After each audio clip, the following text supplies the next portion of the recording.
Beloved, listen to me. We waste time, precious time, valuable time, being away from the heart of the Father.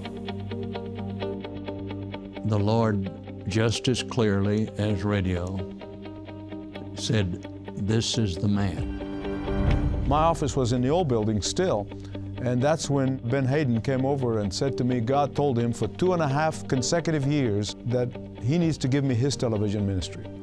He came and sat and looked in the camera and told his audience, his listeners, his supporters, and he said, you need to support this man. This is God's man. Due to personal health and the recent brain surgery of my wife, I have asked Michael Youssef to take over as speaker on Change Lives and to be my permanent successor.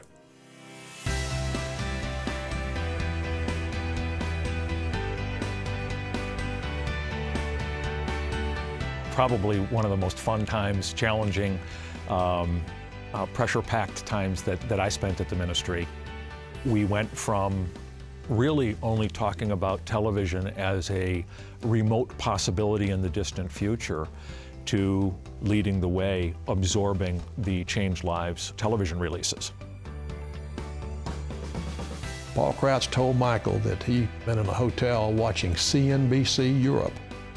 God spoke to his spirit and said, that's the man to bring the gospel to the Muslim world. Let's welcome Dr. Paul Crouch of TBN.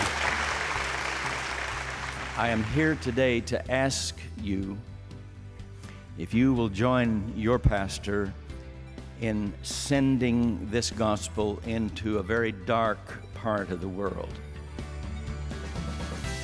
When we were invited to go on TBN and Daystar and so many of the other networks we were on, it launched us to a whole different environment and new opportunities of communicating the gospel.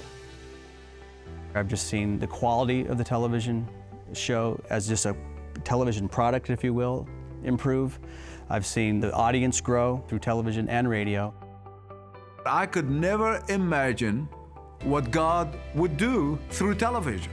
Now leading the way is reaching into hundreds of millions of homes, proclaiming God's word more than 13,000 times a week, airing biblical programs 24/7. But what is more amazing are the testimonies of lives changed from all over the world. God is continuing to do amazing things through the ministry of Leading the Way, and thanks to you.